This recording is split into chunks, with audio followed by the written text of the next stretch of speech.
Welcome back, guys. We are covering almost all important comprehension. Those are very important for NQT point of view. In this video, we are covering comprehension section 21. I hope you are enjoying these videos and understood paragraph easily. This is very important topic. So let's start our video. The world dismisses curiosity by calling it idle or mere idle curiosity, even though curious persons are seldom idle.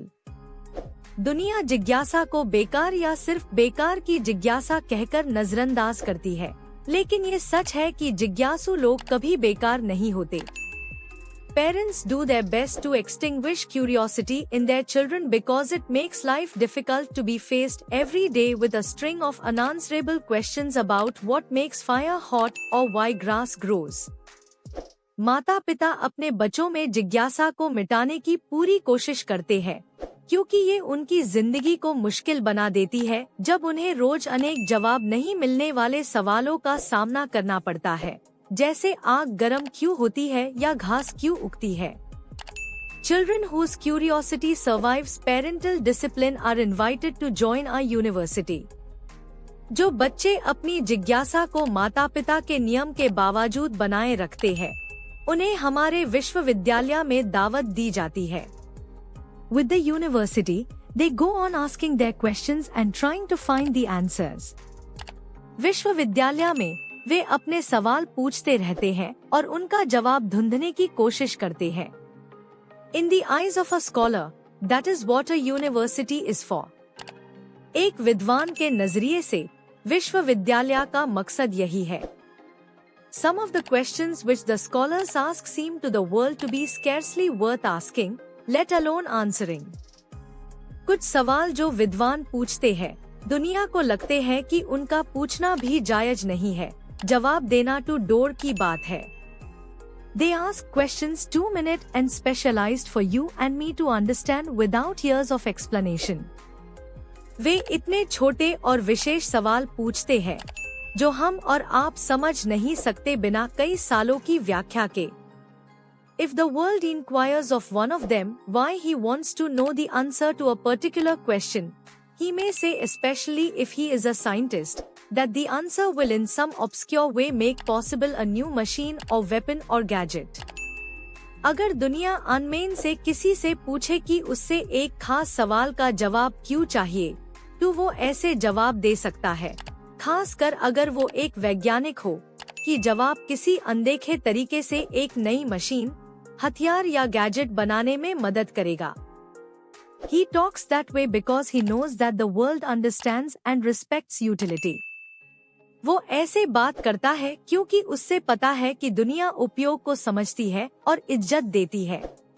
But to you who are now part of the university, he will say that he wants to know the answer simply because he does not know it, the way the mountain climber wants to climb a mountain, simply because it is there. लेकिन आपको, जो अब विश्वविद्यालय का हिस्सा है, वो ये कहेंगे कि उन्हें जवाब सिर्फ इसलिए चाहिए क्योंकि उन्हें ये नहीं पता, बिल्कुल अस माउंटेन क्लाइंबर की तरह जो एक पहाड़ चढ़ना चाहता है, बस इसलिए क्योंकि वो वहाँ है. Similarly, a historian asked by an outsider why he studies history may come out with the argument that he has learned to respect to report on such occasion, something about knowledge of the past making it possible to understand the present and mold the future. इसी तरह एक इतिहासिक अगर कोई बाहरी व्यक्ति उससे पूछे कि वो इतिहास क्यों पढ़ते हैं, तो वो ये कह सकते हैं कि उन्होंने इतिहास को इज्जत देना सीखा है और इसके माध्यम से हम वर्तमान को समझ सकते हैं और भविष्य को रूप दे सकते हैं. But if you really want to know why a historian studies the past, the answer is much simpler. Something happened and he would like to know what.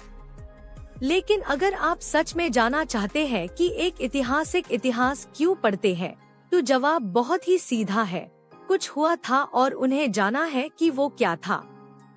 All this does not mean that the answers which scholars find have enormous consequences, but these seldom form the reason for asking the question or pursuing the answers. ये सब का मतलब ये नहीं है कि जो जवाब विद्वान ढूंढते हैं, उनका प्रभाव बहुत बड़ा होता है, लेकिन ये कभी भी सवाल पूछने या जवाब ढूंढने का मुख्य कारण नहीं होते। It is true that scholars can be put to work answering questions for the sake of the consequences as thousands are working now, for example, in search of a cure for cancer. ये सच है कि विद्वान सवालों के जवाब ढूंढने के लिए काम पर लगाए जा सकते हैं, जैसे आज हजारों लोग कैंसर के इलाज की खोज में काम कर रहे हैं। But this is not the primary scholar's aim. लेकिन ये विद्वान का प्रमुख उद्देश्य नहीं होता। For the consequences are usually subordinate to the satisfaction of curiosity. क्योंकि प्रभाव अक्सर जिज्ञासा को संतुष्ट करने से नीचे होते हैं। Now based on this explanation you can start questions and guessing which answer is correct.